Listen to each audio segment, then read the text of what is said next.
is a production of DallasCowboys.com and the Dallas Cowboys Football Club. How about them Cowboys?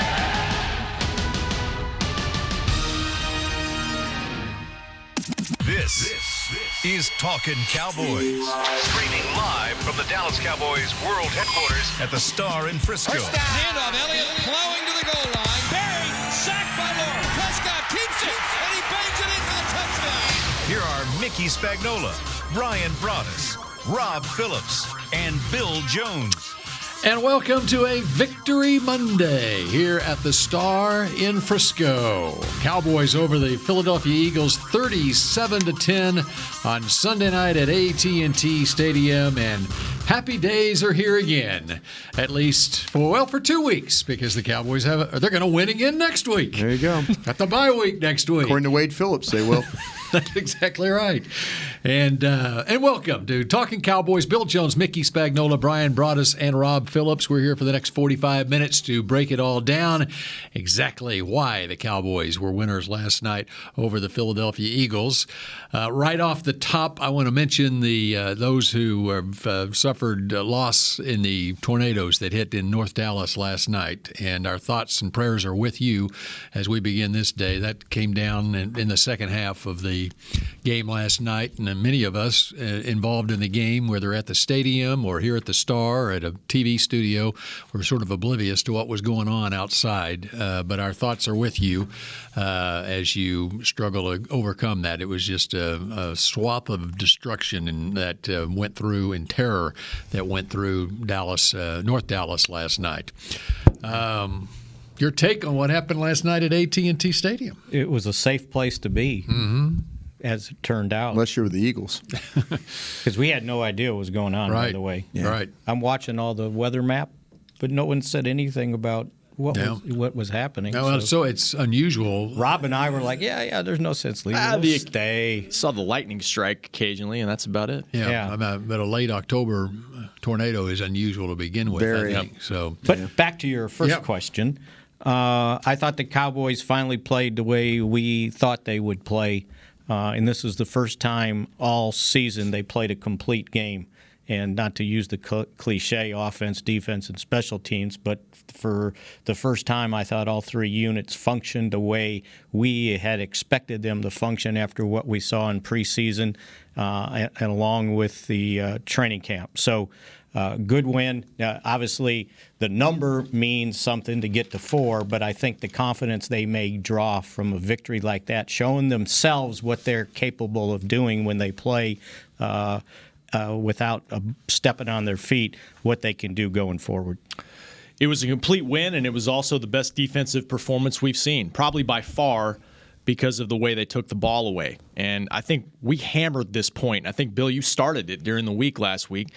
Only team left in the league entering Sunday that had not started a drive in their own territory, and lo and behold, first 15 plays of the game, they're inside Philly 45, Philly 14, and then a couple late in the game as well, and they get 21 of their 37 points off of that. I mean, Zeke said it after the game. All the credit goes to the defense for setting the tone and setting us up and letting us get off to a good start, to where after that you saw the offense do what they want to do, dictate things, and get to some things they want to get to offensively. Yeah, the week before we were talking about a lack of pass rush, and all of a sudden you found pass rush. I think it gets a pretty good offensive line, and that's the thing I think that was most impressive to me on that situation, was the fact that you're able to get four-man pressure. Yeah, they did bring a couple blitzes that were disguised well, got some guys home. Anytime you can affect Carson Wentz in the pocket, they don't have a lot of weapons as far as down the field players, without Jackson. But you're able to cover their guys. Zach Ertz didn't kill you in this football game. Jeffrey didn't kill you in this game. The running back, surely, you would worry about Sanders a little bit coming out. So they affected Carson Wentz in the pocket. And it affected the way that the Eagles were not able to throw the football. And I think that's, to me, the Eagles, they tried to be real patient by running the football. They didn't have the success that the Cowboys had running the football, and that put them in a hole a little bit. But those turnovers, like Rob said, that's key right there. You get two quick ones, you cash in on them. Now the Eagles are having to play behind. but the Cowboys did a great job of just keeping that distance, not allowing the Eagles to get close. And that's the mark of a team that's capable of doing things. They're capable of playing like this every week. Some days it's a very fine line with this team. We talked about that too. If they have turnovers or if they have penalties, we saw them get a couple of penalties and still kind of maintain and be able to make some positive plays out of that. They took it to Philadelphia's defense. They blocked their front. They made plays down the field. They were physical when they had to run the football. Like Mickey said, really a nice team victory overall for a team that's capable of playing like that every week. It's interesting. Doug Peterson decided not to defer. He took the ball to start. And I think even you go back to his comments on the radio last week, and he saw that his team was reeling, and he felt like he needed to do something to try to change that. And whether it was going on the radio and saying we're going to win this game and being as positive as he can be, and then going out of his nature and taking the ball to start the game, and it all just backfired him in the first 2 minutes of that game. Well, they kept worrying about their slow starts, falling behind by 10 points in 5 of 6 games. So I think he thought, okay, I'll show you. Yeah. Well, the game showed him. Ended up being fake bravado on his part. Do you feel like, though, that he looked at the tape from the last 3 weeks and felt like that he could maybe make some hay if he took the ball? Do you feel like, though, the way the Cowboys defense, with the exception of maybe the New Orleans game, you look at what they had some success moving the ball against Green Bay. They actually won. They should have probably lost that game, but they did. It was a 34-27 game. Exactly. So, they should have. But do you feel like that maybe he's like, okay, if I take this ball, I can do something here. Dallas is not going to get me off this field 3 and out. Dallas hadn't shown that they could get a team off the field. And that's what I'm saying. If it was one of those things where you're playing against a defense that you felt like, man, okay, if I take this ball, there is a good chance I'm going to either have a turnover or I'm going to go 3 and out. I think maybe it's a little bit of him saying maybe he's showing confidence in his offense, but his offense didn't have enough confidence to do what he needed to do. They didn't protect well enough. They gave up the sack. They gave up the fumble. They gave up the hit. All that stuff right there. But it was probably one of those things where he said, "Well, Dallas isn't scaring me the way they're playing defense right now." We'll see. Yeah. Well, you know what?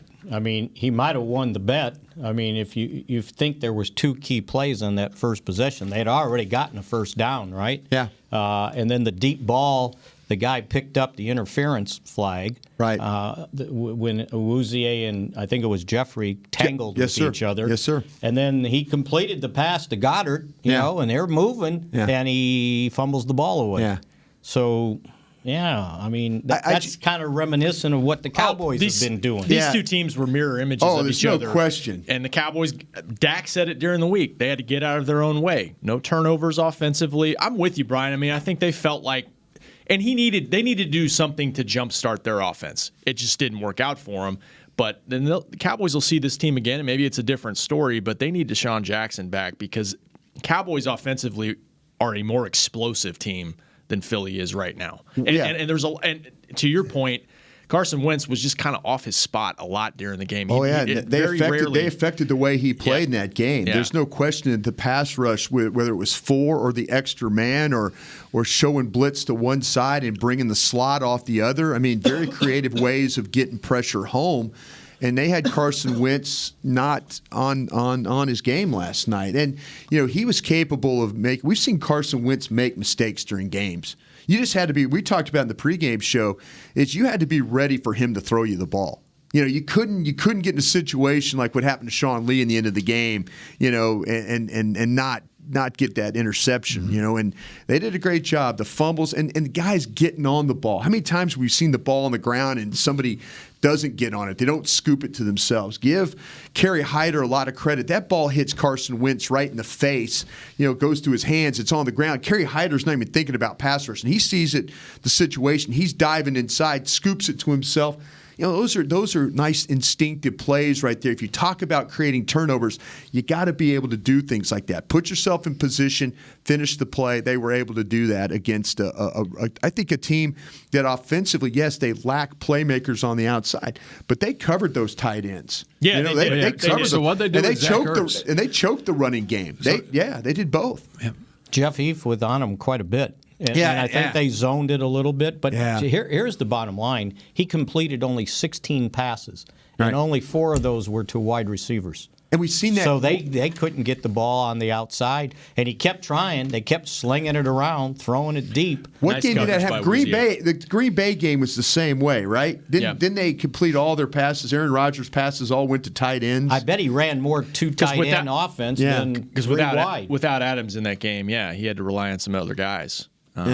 It's just funny. Sometimes, I mean, do you guys ever watch this play secondary defense and think it's just chaotic? And you're just like, oh my God. How open is that guy? You ever get that feeling like, why is that guy so open? And it always seems to happen when they get a rusher home and he just misses. And now the quarterback's moving a little, and now the ball's down the field, and you're like going, oh my gosh, how does that happen? Well, they had a bunch of them. Oh no, that's what I'm saying. They took it to, I thought, a really good Philadelphia offensive line, which makes me wonder, okay, what happened the previous week against the Jets? Where was this? Does it take you to have a loss? I hate that when they say, we'll learn from this. God, I hate that. Mm-hmm. I hate that. Because Tank Lawrence was living in the backfield in the first half. He sure was. I mean, he was winning on that first step. He was, really quick first step for him. Lane Johnson usually plays him pretty well. That Lane Johnson didn't have an answer for him. And Robert Quinn, until he got, by the way, Robert Quinn. Mickey, you have anything on the Robert Quinn? All I heard at the end was he was going for X-rays, and it was ribs. Okay, well, I heard it was a spasm in his ribs. I didn't know if he had anything, but they took him to the hospital because they couldn't figure out. They couldn't see on the X-ray if there was anything more there. But it was just a spasm. He should be all right. That's what I heard this morning. I didn't know, Mickey, if you had any more. Van Der Esch should be fine, too. Yeah, and he was minor. He was back on the sideline before the game was over. Yes. He was in his warm-up suit. So he said if it was up to me, I would have come back, and apparently he didn't look too happy that he couldn't go back in the game. Sean Lee played a hell of a game. Joe Thomas, Sean Lee, those guys stepped up. Sean Lee, he was back in his normal spot. Yeah. And I looked at him, I said, feel like you played a game today? And he kind of smiled. He goes, yeah, it felt good. Oh, he did a great job. And he really was did. making plays. Look at that. With that one possession, was it the last? He made every play on that they possession. did. They were trying to kind of run out the clock. Sean Lee says, okay, I'm not going to let you block me. And then I wish he could have finished with the interception. That would have been a nice way to kind of tie things up there. We got to giggle. I think it may have been good that he didn't, because he didn't have to stretch out those hamstrings. Yeah, then he'd start running. Yeah, exactly. We got a giggle out of that. But the injury. How's your hands there, Sean? Yeah, injury seemed to be okay there for them going into the bye. Heath was fine. Yeah, he was walking out, and I asked him. He said, "I'm good." So what happened to him? He got hit. Was it in the chest a collision? Yeah, and he got the breath knocked out of him. Yeah, he said he got the breath knocked out. He ran into the receiver. Yeah, it was on the Sean Lee drop. Is what it was. Yeah, Mac Hollins, I think, got it. Was Hollins. And is it Mac Hollins? Mac, yeah. Okay, yeah. And he said that he wasn't sure that his breath was ever coming back, but it finally came back. So, but on the injury front, I mean, maybe it wasn't looking too good, or we weren't sure going in, about a few days ago, but Zach Martin, Tyron Smith, Lau What a Collins, hell of an effort by those guys. They play every snap, all 70 snaps. Yeah. Byron Jones plays every defensive snap. Yeah. Amari Cooper, 56 snaps, and some of his routes, as usual, were textbook. Tip of the cap to Britt Brown and those guys over in that training room, because Wednesday we were all having our show talking about, what about this and what about that. I was not going to pick the Dallas Cowboys if they didn't play without those guys. Mm-hmm. And those guys did make a difference. You watch what the protection. Lyle Collins against Brandon Graham. Brandon Graham didn't sniff in this game. I never heard his name mentioned. He didn't sniff. How many times did you hear Fletcher Cox? Not much. You know what? Something's wrong with Fletcher Cox. Yeah. And I mean this in a way is the play. I sell Fletcher Cox as this guy, he's a powerful guy. You got to watch him. You got to do this, got to do that. Fletcher Cox is like a shell of himself. He really is. And he doesn't look nearly the same player with the quickness and the there the might burst. be a reason that he wasn't practicing early in the week. Well, he's not good anymore. The other part of it with watch him get 3 sacks. Got to see him again. The other part of it with their run defense is they were ranked number 2 in the league in run defense coming in. But if you looked at them, they didn't look like they were that strong. And they also the linebackers hurt them in that game they too. They released Zach Brown and Nigel Bradham didn't play. Yeah, there you Gary, go. who I like, is just undersized. He's There you 230-pound linebacker. There you go. And that's one of the reasons, even going in, that I thought the Cowboys, even though they were the number 2 run defense, that they'd be able to run the ball against them. Well, they did it last year, and they did it again this year. Oh, no, it's Zeke. He sees those wings on that helmet, and he just lowers. I'll tell you what, though, you knew when he, on that 14-yard run he had, when he blew up Jenkins, you're thinking, okay, now it's on. Here we go. I mean, this is one of those tone-setting type Cam plays. Chancellor, first preseason he's just game. when he ran over, and Jenkins, it's so nice to see Skandrick play out there in space. That just reminded me so much of what he used to do here. Didn't it? He came over to the Cowboys sideline and did pregame warm-ups to talk with everybody. Kind of reminded me of Skandrick when Jordan Lewis goes on the corner blitz unblocked for the sack. That was a Skandrick special. But how about the times when he did nothing? That's the kind of times I remember. You got a problem with your run defense when the quarterback runs a quarterback sneak and goes 8 yards. Yeah. And the last guy had to make the tackle to save a touchdown. You guys are savage on old Skandrick. Well, you know what? Hey, there's a reason why, as Mickey would say. There's always a reason why. There's a reason why. But that comes back at you. Yeah, exactly. Doing to others as they do to you. All right. Why don't you make a tackle? On that note, let's come back and let's talk creativity on offense when we come back here on Talkin' Cowboys. Your new apartment's big. Such a great deal. It's okay. Just okay? What's not too... It's right above the subway! Well, I bet you don't even notice it after the... That's my neighbor, Angus! A deal that's just okay is not okay. Get a great deal with America's Best Network. Come into an AT&T store and learn how to buy one smartphone and get a second one on us. Based on GWS 1 score, September 2018. Star Sports Tours is the only official fan travel partner of the Dallas Cowboys, offering exclusive game weekend travel packages with sideline access and photo ops with current players, alumni, and cheerleaders. That's not all, though. You'll get to talk X's and O's with Senior Director of Player Personnel Will McClay, and of course with yours truly, me, Brian Broaddus. You can trust the official fan travel partner of the Dallas Cowboys, and with us, you'll travel like a pro. Visit cowboystravel.com to book your travel package today. Work the Cowboys way and channel the winning business tradition of the Dallas Cowboys and the Jones family at Formation. This dynamic workspace provides an elevated work experience on the Star's aspirational campus with exclusive membership options available to meet varying needs. Choose from open workspaces, dedicated desks, and private offices to leverage our home field advantage for your individual business success. Limited memberships are available now, so apply today at formationatthestar.com. A man's Stetson doesn't just protect him from life's elements. It projects an unstoppable and legendary spirit, just like the men wearing silver and navy on the field every Sunday. Since 1865, Stetson hats are American-made with pride right here in Texas. They are still the official crown of all self-respecting Cowboys. And Stetson is proud to be on the field with America's team. Find Stetson hats in the Pro Shop or at Stetson.com today.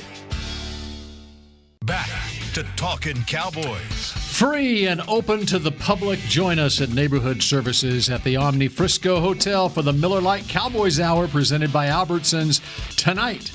Brad Sham, Kevin Turner, Taylor Stern sit down with DeMarcus Lawrence and Robert Quinn. There you go. For more information, visit DallasCowboys.com/Cowboys Hour. It's at Neighborhood Services at the Omni Frisco Hotel, right there. Should be a right nice here at the evening Star. for that too. To go over there. All right. Weather forecast provided by Brian Broaddus. Yeah, it was bad around here last night. I didn't know much about that. Yeah. It's pretty close to Hey, home. by the way, somebody came up to me when I was out doing my pregame segment on the plaza, and they said, I can't remember what I was watching, but I saw you. I said, what were you doing? He goes, I saw you. You were in a round table. I go, when was this? And they go, 8 o'clock I think Friday night. Yeah. So somebody was watching Texas this. How about 21 that? on Friday night. Yeah, if it says Jeopardy on the cable guide, don't worry about it. Just tune in at 8 o'clock on Friday night. One of these days they will get the program guide updated for it. 8 to 9 o'clock on Friday night on Texas 21 in Dallas-Fort Worth. You can do a watch round the table? Friday version of Talking Cowboys. Us! Yeah, it was us. It was an oblong table. The guy called it's our it a round show. table. Yeah, it's our show. Our show. Talking Cowboys. This show. Okay. Couple of games without a helmet. Sorry. It's a late night. It's a late night. Yeah, that's no excuse. I'm just dumb. It was an early morning. I'm just dumb. Okay, our roundtable continues Yes. now. Friday night, yeah. Next Okay, Friday. it's one thing getting a possession in the opponent's end of the field in plus territory. Yes. It's another thing to cash in on it. And how about the way the Cowboys cashed in on that first turnover with the play call to Tavon Austin? I love the design of that play. You get it. You're playing against an aggressive defense to begin with, and they're so interested in getting down inside. And what a great play fake. Dak Prescott, one of his maybe his underrated skill is he has as a ball handler and the way he's able, the deception that he has. But man, those guys, those ends and everybody when they're chasing. I mean, you got that with Grugier Hill. Is that how you pronounce his name? Let's go with it. Grugier Hill. I'm trying to be the guy that mouthed it off last year. Yeah, and then Rodney Mccloud. I mean, they're flying down inside as fast as they can go, and then to bring Austin in motion and then have him go back outside. I thought, man, that is what you got to do. That is just a great way of taking advantage of the players you have and then taking advantage of a defense that you know is going to try and fly to get backside to get that ball. So I love the design, I love the play call, and I love the execution of it even more. I wrote here on my notes that it was 6 plays, 45 yards for that touchdown. That's what it was. I wrote 6 perfect plays. They didn't make a mistake. Zeke for 7, Zeke for 2. The quarterback sneak for 8. Even the first one it turned out to be a perfect play. Was the backhand shovel pass? The shovel, that's the way they loved the play, right? but it was an ad lib. That was kind of Rodgers to Aaron That's Jones. What I'd say. That's what I'm saying. I thought of Aaron Rodgers when that happened. I went, how many times have I seen this against me? You know? And you know what else happened on that drive too? Quarterback sneak. The quarterback sneak, but they had 2 first downs and they ran on first down each time. See, that's where. They weren't going to run. The first one was a pass. But I kind of considered it a run the way it went. They had 12 first down runs in that first half for 6.7 yards a carry. And it was a combination of Elliott and Pollard and Prescott. We saw some more Tony Pollard in this game. How about that? I asked for it. We got it. 20 snaps. Wait, was he your pick to click? Yes. Oh, look at you. Well, kinda. I didn't know. Wait a minute. What's going on here? I didn't know if they were going to use it. Bill, did you write this down? I don't. I also had. Bill, I also had. What do you do during this show, Bill? I don't know. I don't know why. I had 2. Who's the secretary here? Yeah. And they used him with Zeke in the backfield. They used him as a decoy. Yeah. Running him in motion. Yeah. Just the threat of him. That was good to see. How about more of that? Yeah. How about a lot more of that? Yeah, it was good. Yeah. Actually, Dak said the second most excited he I got think he said it was the first. Or first it was. Yeah. The second was the 63-yard field goal. Pollard had a damn nice blitz pickup on that long pass play, too. He was getting his balance, putting his foot down, kept going forward. 11-yard run. He continues at his size to move the pile when there's nothing there. Yeah. And that's a good blow for Zeke. 22 carries, that's good. 111 yards. yards. Because he's not just given satellite back type reps. I mean, he can run between the tackles, and he can move. Like I said, he blitz pickup that one time. The ball that went down the sidelines to Amari Cooper was him stepping up and Grugier Hill getting him, blocking him up. That's what you got to do. If you're going to play in this game, you got to protect. And they'll hand you the ball if you protect as well. And they did more of both of them in there at the same time, love that. too. I love that. I just think they should do it more and more. Yeah. Make defenses have to defend him. I'm surprised when they threw the ball the flat on third down, where it's 3rd and 7, and they didn't pick up the first down in the red zone, where they had to kick the field goal. Remember where they had them both in the backfield? They motioned Pollard left, and he was on the outside with Skandrick. I thought for sure they were going to fire the ball over there because he wasn't going to tackle him. He was going to get in, But he said he threw it to Zeke in the flat, and they had to kick the field goal. But yeah, more when you have to make teams have to pick him up. Maybe it takes an extra good defender out of that box, or it takes a good defender away from the play when you use him like that. Yeah. I'm going back and looking at now. Pollard was on the field on the Tavon touchdown. The fake was to Pollard. Right. Yes. Right. and then the pitch out to Tavon. Right. And when you get Tavon, if you can figure out how to get Tavon in an open field, one-on-one with Skandrick, against Skandrick or anybody. Yeah, we really. keep reminding everybody it was Skandrick out there too. But it didn't matter though. But a hell of a block. The reverse. I mean, it was. But a hell of a block too by Michael Gallup downfield. Yeah. Because Mills was trying to fight him, and he drove Mills into the end zone. And Mills came off late, but by that time the ball, here he is. If you're watching along with us, watch this block down the field. Watch block downfield. See, you don't see Mills until late. That's because Gallup had pushed him all the way into the end zone. So good job of helping his little buddy out right there to get into that end zone. Somebody needed to remind Mills he's playing football and not soccer. Why is that? That dive he took in the end zone, act like he got pushed from behind, threw his hands up. Yeah. 2 steps after the hands were on him. It's got to be Monday. Are you kidding me? It's got to be Monday. Did you guys see? Yeah, I know, right? Did you guys see the Eagles trainer? Yes, fly in and it wasn't on the TV broadcast. He hand checked him. He hand checked on Xavier Woods. X got hand checked. X kind of spun around like, "Whoa, trainer man, is that allowed?" I don't think so. If you're not in the field of play, well, here it is. Let's see if we get it right here. Trainer man comes running out. And a little shove. And they're like, hey, listen to this trainer man. I'm just asking. It's not the biggest deal in the world, but can you do that? I don't know. Trainer man took a walk of shame after that. Didn't he? Watch him. Yeah. Watch the trainer man go, yeah, you get off the field. You're not supposed to be here. That's funny. Yeah. Look at him. He's mad, too. Yeah. Good for Woods. Yeah. And how about an Usky? An interception? Huh? Yeah, but how about a bad personal foul, too? He took a run at Jeffrey there. He saw that ball. I'm kind of glad he hit Jeffrey. But I mean, it's now that things worked out. Yeah, how things worked out. Now that you won the game. Well, that's how they scored their touchdown. 30 yards on personal fouls. And by the way, too, I'm going to complain. I thought that I'm screaming at the TV when Jalen Smith gets that call. Mm-hmm. But it was really like he's trying to hit the ball and his elbow, because Carson Wentz is drifting towards him as he's coming around on the stunt. And he's kind of drifting and falling into him as he's throwing the ball. And you get Smith was trying to hit the ball with his hand and his elbow got in his face. I get it. You're trying to keep the quarterback from getting shots to the head. I get it. But, boy, that was more on Carson Wentz than it was on Jalen Smith. But it's more on the rules. I mean, it's on the rules. Yeah, but we all know what the rules are. And I don't know the rules. Don't be anal. Incidental contact. How big a penalty was that, though? I mean, it was huge. Oh no, it's off the field. They're off the field. They wouldn't have scored the first half. It's back to back drives where they get a turnover, then they're off the field. Right? Am I right about that? Yeah. So it's a fine line when deciding what it is. I guess you got to, if Dak got hit in the head, I'd be losing my, probably. Yeah, for sure. Well, he did get hit last week, and the guys got fined this week or last week at the end. No penalty. We'll move on. But how about the guy on the sideline? Called the guy in bounds. He's sitting there looking right at it. What's he looking at?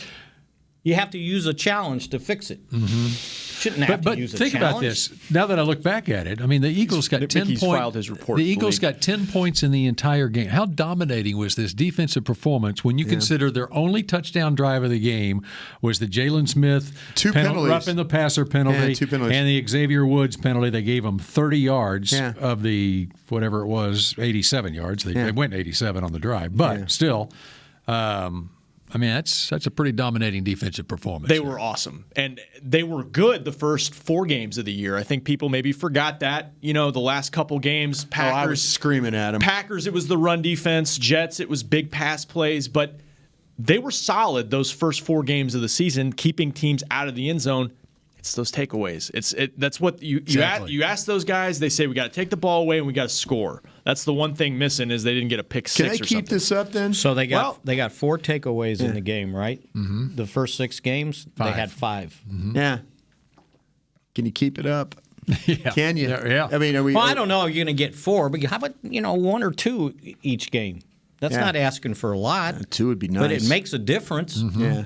Makes a difference when the other team's doing that. Well, look at the Green Bay game. I mean, all right, Cowboys win this game 37-10. They had 4 takeaways. What did Green Bay have against the Cowboys in the first half of that game when they get up on them? Yeah. They wound up getting up 31-3, and the final was 34-24. Right. And Cowboys had 2 turnovers, costly turnovers. Right. They're driving down the field. They're, the offense is playing well. They're a big deal. But you turn the ball over. And so people are talking about, well, what's the difference between this Cowboys team the last 3 games and the games they've won? Well, obviously the first 3 games with what the competition was. Sure. But when you turn the ball over, you're, Yeah, it's going to look like your coach didn't have you motivated to play. Right.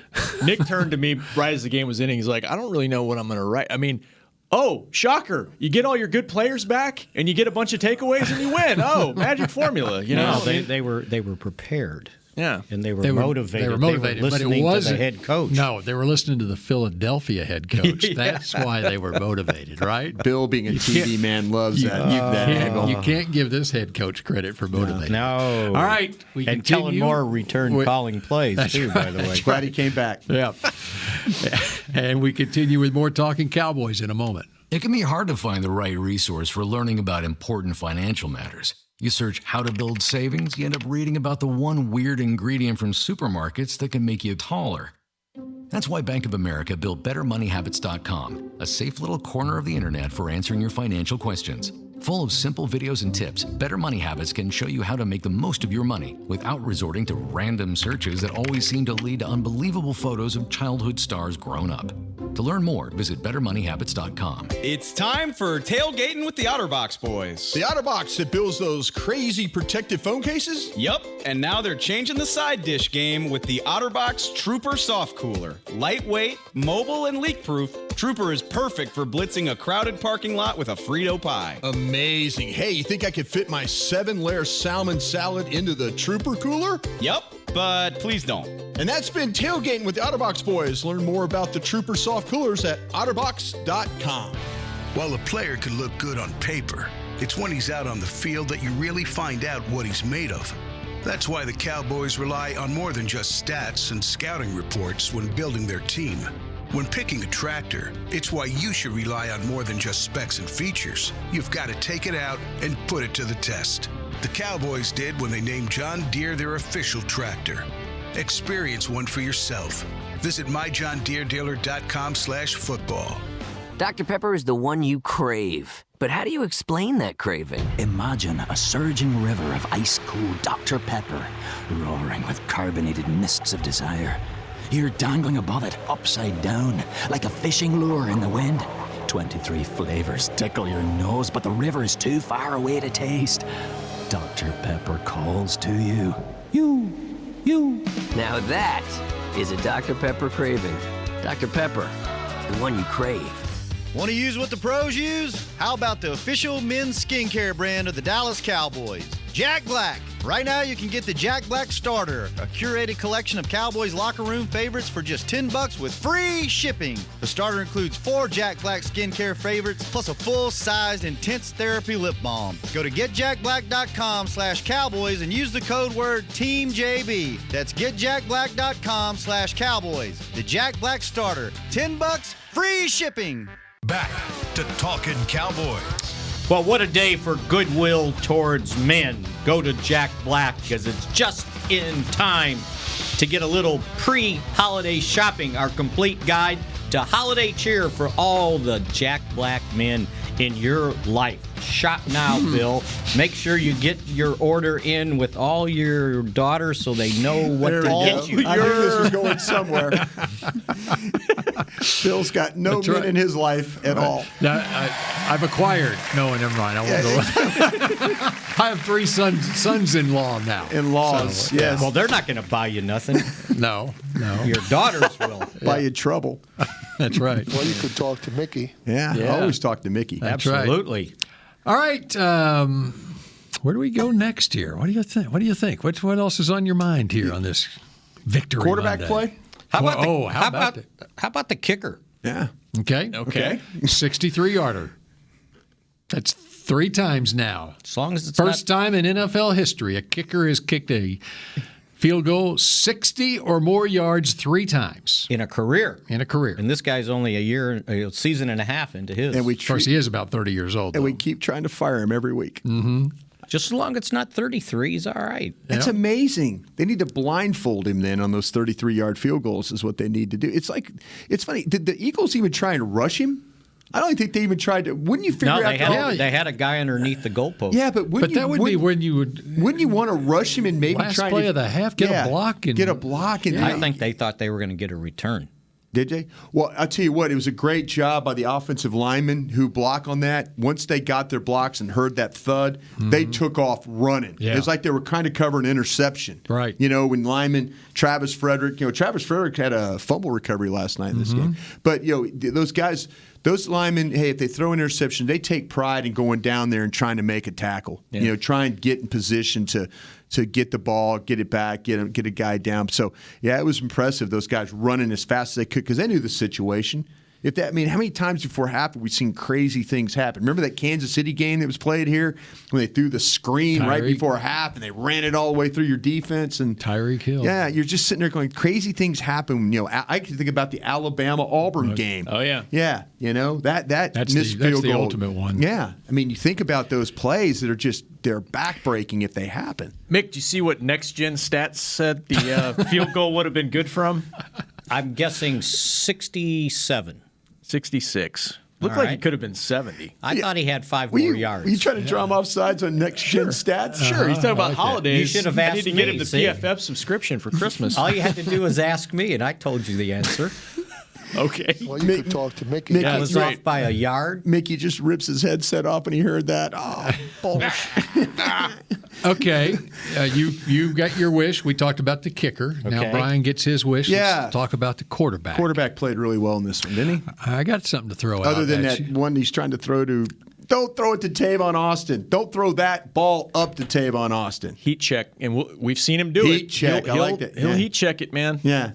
He got greedy a couple games ago too. Yeah. You can't make that throw. Not only you can't make the throw, you don't need to do it in that situation. Yeah, but not to Tavon Austin even. I would. If you're going to throw it to 19 or 13 or 11, one of those guys that's going to go play defense for you up there. If it's short, but. Hey, that's the worst thing I could say about Dak Prescott. He was tremendous. We did have back-to-back sacks, though. I was kind of thinking about that. That was at the time, I'm thinking Tyron held up well in the game. But I thought he was moving okay, but when he was it Barnett that got the sack? Yeah, you're wondering, Barnett, is the ankle affecting his lateral movement a little bit? Mm-hmm.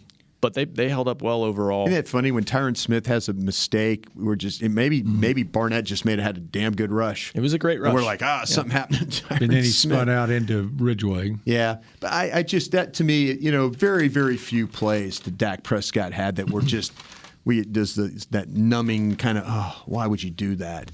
I thought overall he had great command of the game. Got him in and out of some good plays. Ball handling was outstanding. Wish he would have just put the ball in front of Michael Gallup, though, on that slant. I think Gallup, he might have been protecting Gallup. McCloud, the safety, was in the middle of the field on that slant down there when the ball was behind him. Mm-hmm. If he throws it out in front of him or puts it on him, maybe he can protect himself a little better at contact. But Gallup might score. We've seen Gallup go inside and make some big catches and take some hits.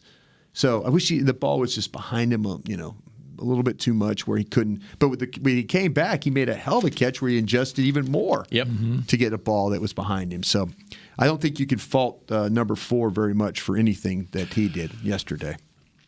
Bye week.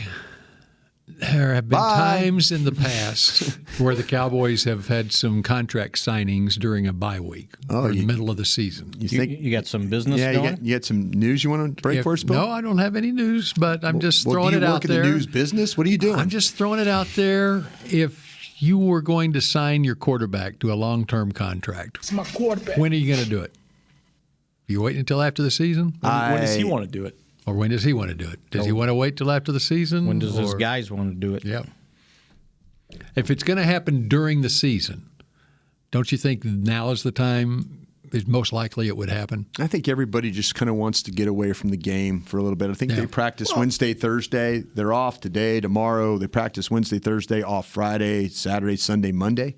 Yeah, I don't. Probably Monday too, because it's a Monday night game. No, they right? are. That's what I'm saying. They're not going to practice again until next Tuesday. Yeah. So, to me, it might be where you just say, "Hey, let's just get away from everybody. Just kind of disperse and come back." I don't know how, because Dak has told his people what he needs. I think Dak, so it was out of his hands. I don't know if the bye week affects those guys having phone conversations. I think he's playing the season with not thinking about the contract. But I don't think he has to. Yeah. I mean, his guys are taking care of it. They can do it any time. Yeah. He's got to go to Cabo, doesn't he? Let's see. He's got to? It's the bye week.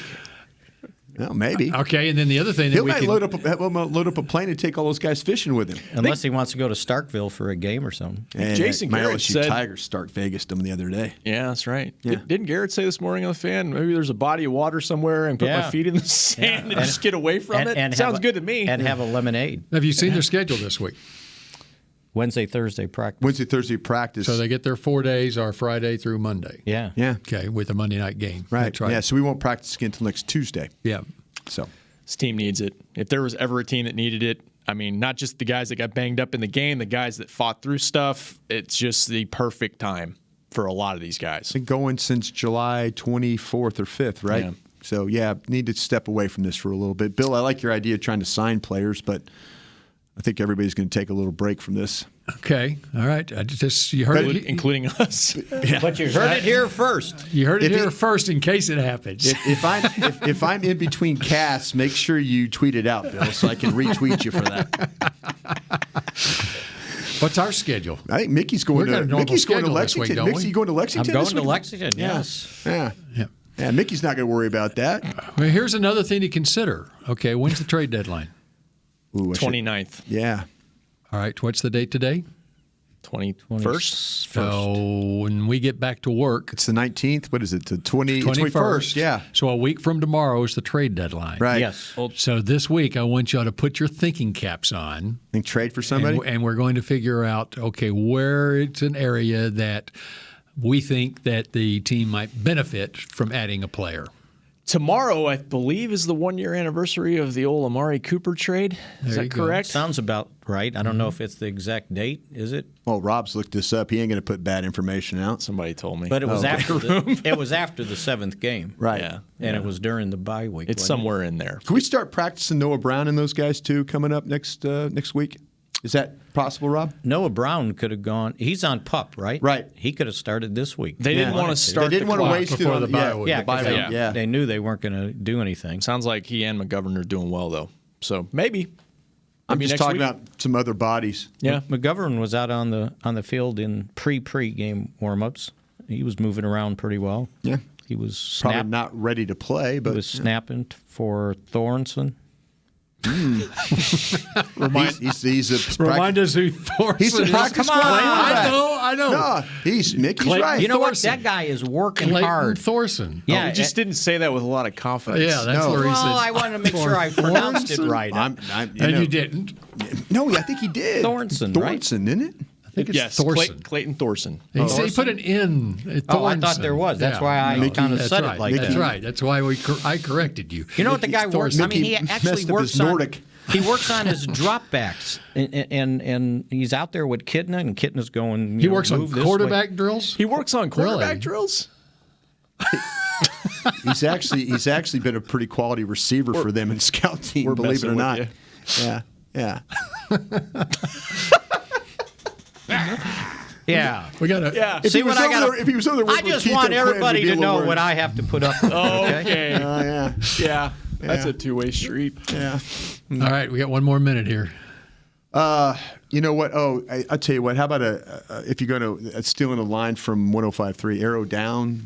I don't think that Hill played all that well inside for you. 13 snaps. Yeah. But he played some. Did he play defensive end? I saw 97 out there. He might have been a twist rush and stuff like that. I'm going to have to go back and he was a tackle. I thought it was 51, and 56 with the two primary into the players at defense. At the end of the game. And then they flipped 90 over to Quinn's side for some rushes over there when Quinn they went out. started the second half with Lawrence playing right defensive end. Yeah. That's when I noticed, where's Quinn? Well, that's what I'm saying. They were trying to rush the rookie. Left. And right. Hyder had a hell of a game. But I could have swore I saw 97 out there. Yeah, but he I thought not a factor. Taco would come back or something. Not a factor. That's a shame. Mickey will dive into that a little bit more, and I just didn't feel like he got washed a couple of times. He just doesn't have enough power. He's strong enough. He's not strong enough. Mickey's right. He's just not strong enough right now, and it's hard for him to play. Year? I don't know. Maybe he's playing that under tackle, and so Hamilton was inactive. He was a 1. Yeah. Maybe we'll see. You can understand a little more of why they went that route, replacing Crawford. Maybe, where they got themselves almost in trouble, they had Armstrong down, and then Quinn goes down. Yeah, exactly.